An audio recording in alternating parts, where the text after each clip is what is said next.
जगिए सारा है माता की महिमा। काकी बताइए ना कि माँ को सबसे ज्यादा क्या अच्छा लगता था? हर शुक्रवार को सुमन को माता रानी का श्रृंगार करना बहुत अच्छा लगता था। अपने हाथों से माता रानी का श्रृंगार करती थी और श्रृंगार करते वक्त उसके चेहरे पर ऐसी मुस्कान होती थी जैसे वो अपनी सगी माँ का श्रृंगार कर रही। लेकिन पिछले 8 सालों से इस घर में माता रानी की पूजा करना मना है। पता नहीं अब सुमन पूजा कैसे कर पाएगी। वो करेंगी, मेरी माँ माता रानी की पूजा करेंगी, अपने हाथों से माता रानी का श्रृंगार भी करेंगी। कैसे? कुछ सोचा है मैंने, आप बस मेरा एक काम कर दीजिएगा। क्या?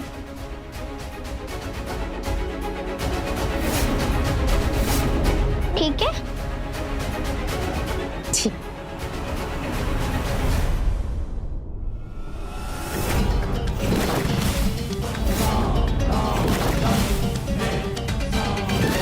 प्रत्येक युद्ध में अस्त्र और शस्त्र का बहुत महत्व होता है। इस युद्ध में तुम्हारे अस्त्र होंगे। ये घड़े, ये होंगे मेरे अस्त्र? हाँ इंद्राणी, ये होंगे तुम्हारे अस्त्र। मनुष्य अपनी 5 इंद्रियों के द्वारा जीवन में ज्ञान को प्राप्त करता है और उस ज्ञान से उसके शक्ति में वृद्धि होती है। यदि उसे शक्तिहीन करना है तो उसके ज्ञान को तोड़ना होगा, और उसके ज्ञान को तोड़ने के लिए उसकी 5 इंद्रियां अर्थात दृष्टि, सुगंध, स्वाद, श्रवण और स्पर्श सबको अपने वश में करना होगा। ये प्रत्येक घड़े तुम्हारी सहायता करेंगे परिवार के सभी सदस्यों को अपने वश में करने के लिए, और इस साधन के माध्यम से तुम इस परिवार के सभी सदस्यों को अपने वश में करो। उनके मन से भक्ति को समाप्त करोगी, उन्हें खोखला कर दोगी।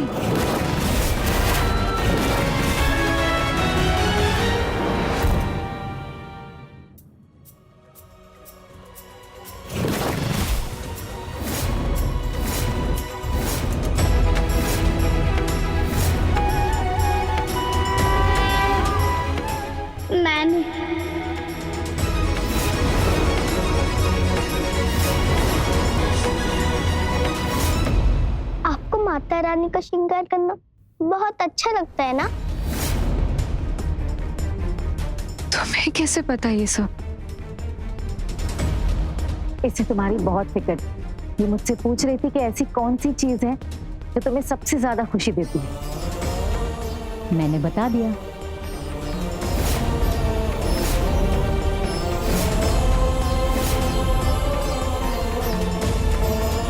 तुमने ये सब मेरी खुशी के लिए किया? मेरे लिए बहुत बड़ी बात है बेटा। लेकिन अब इस घर में माता रानी का श्रृंगार तो दूर, उनका तो नाम लेना ही वर्जित है। ऐसे में अब चिंता मत करो माँ,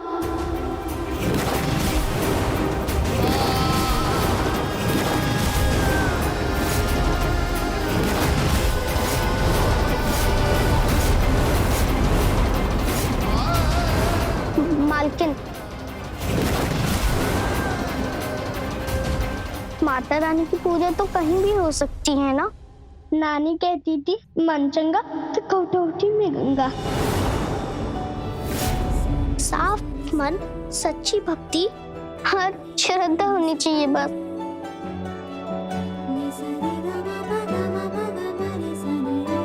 ये देखिए,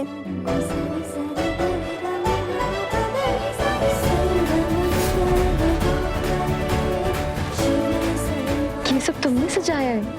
और कौन करेगा? तुम्हारे सामने माता रानी की सच्ची भक्त है, ये सब इसी ने किया है।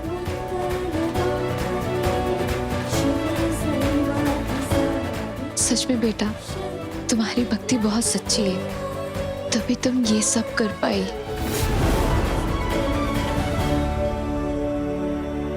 आप अब उनका श्रृंगार करके पूजा कर लीजिए।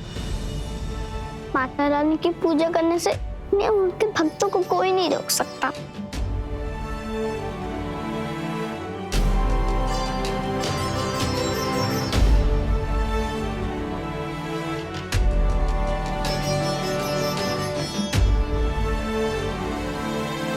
तुम इतनी छोटी हो के ये समझ कैसे रख लेती हो?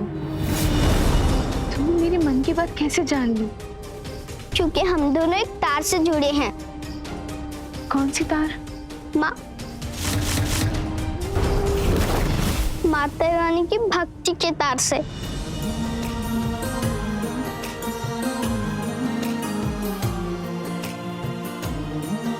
चलो चलो, हम तीनों मिलकर माता रानी की पूजा करते हैं। यहाँ हमें कोई नहीं देख पाएगा। चलो चलो माँ।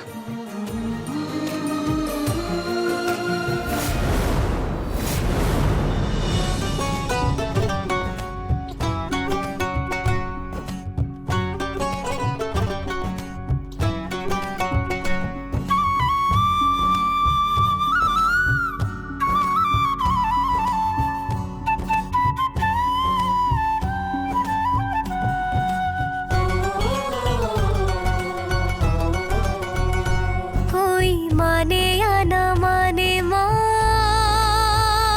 तेरे चरणों में सारा जहां। कोई माने या ना माने माँ, तेरे चरणों में सारा जहां।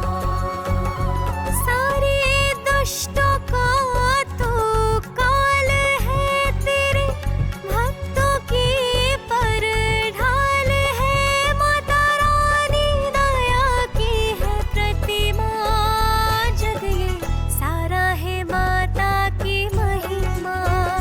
जग ये सारा है माता की महिमा। नारायण नारायण। माता, आपकी भक्ति के तार ने माँ और बेटी को पुनः साथ जोड़ दिया। क्या सुमन महिमा को पहचान पाएगी? भविष्य जानने के लिए बहुत उत्सुक हो रहे हो नारद? नियति के नियमों का अनुसरण करो। हाँ माता, मेरे लिए तो यही हर्ष का विषय है कि आपने माँ और बेटी को पुनः मिला दिया। आप धन्य हैं माता, आपकी महिमा अपरंपार है। उन्हें साथ होने का सुख इसलिए मिला है क्योंकि उनका मन साफ है, और साफ मन से की जाने वाली पूजा को कोई नहीं रोक सकता। हर युग में ऐसे भक्त हुए हैं जिन्हें रोके जाने के बाद भी विपरीत परिस्थितियों में उपाय ढूंढा है और भगवान की पूजा की है। अब देखना नारद, कैसे महिमा फिर से उस घर में भक्ति का परचम लहराएगी। नारायण नारायण। आज मैंने सबके लिए हलवा बनाया है। अरे बैठिए। भाभी बैठिए ना। बैठ जाओ, बहना का दिल बहुत बड़ा है। बहना ने इतने प्यार से कहा है, बैठ जाओ आज। अरे वाह, इतने सालों बाद आज छोटी माँ के हाथ का बना खाना खाने को मिलेगा। क्या बात है।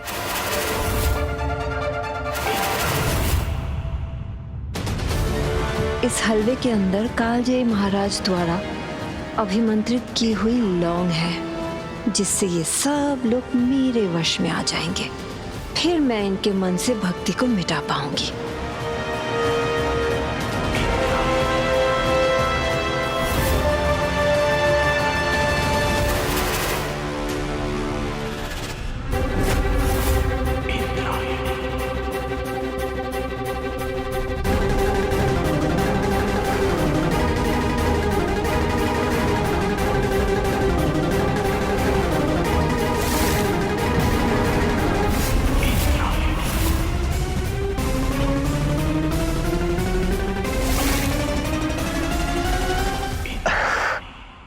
मीठा कैसे खाऊं? वो डॉक्टर ने मना किया हुआ है खाने के लिए।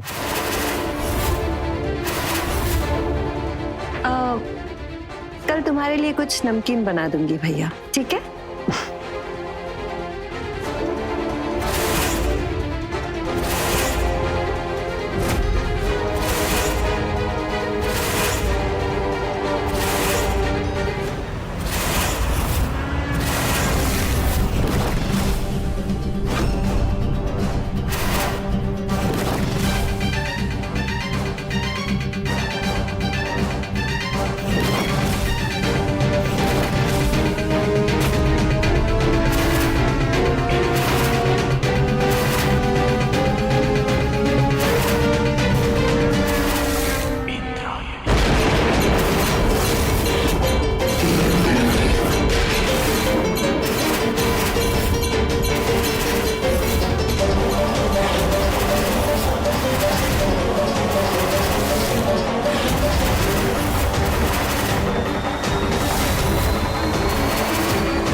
तो ऐसे हो गए जैसे कि इन्हें सांप सूंघ गया हो।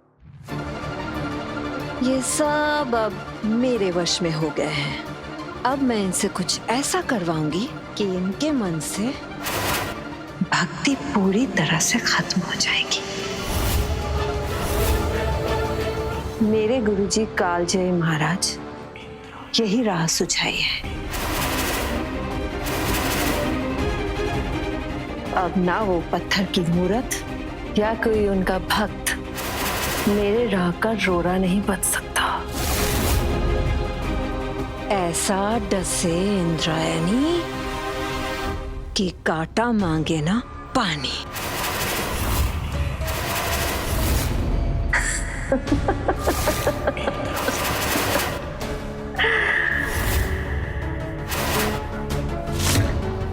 बहना तेरा क्या कहना।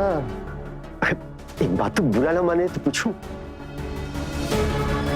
तूने इन्हें वश में तो कर लिया, पर इनसे पाप कैसे करवाएगी? हाथ कंगन को आरसी क्या?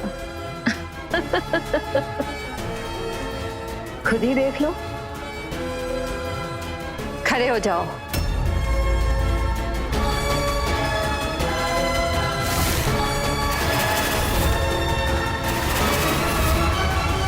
थोड़ी ही देर में पास के गली से माँ शेरावाली के श्रृंगार के लिए गरीबों के दान से खरीदे गए आभूषण और वस्त्र लेकर एक आदमी जाएगा। जाओ और उस आदमी से उन आभूषणों और वस्त्रों को चुरा लो।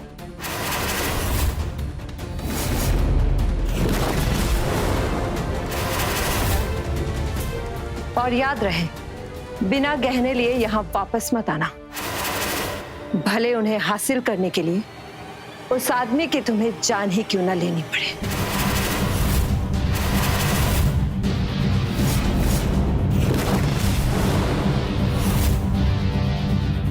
जाओ।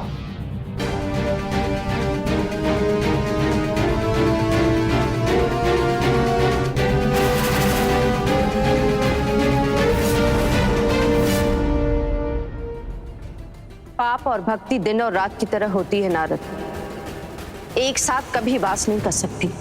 और जहां भक्ति नहीं, वहां ईश्वर के लिए स्थान नहीं। इंद्राणी इन तीनों के मन से उसी भक्ति का नाश करना चाहती है नारद। पर क्या अनजाने में किया गया पाप भी पाप माना जाता है? ये तीनों तो वश में हैं। इसीलिए तो इंद्राणी इनसे बोलकर इनसे चोरी करवा रही है। ऐसे में इनका किया पाप पाप ही माना जाएगा नारद।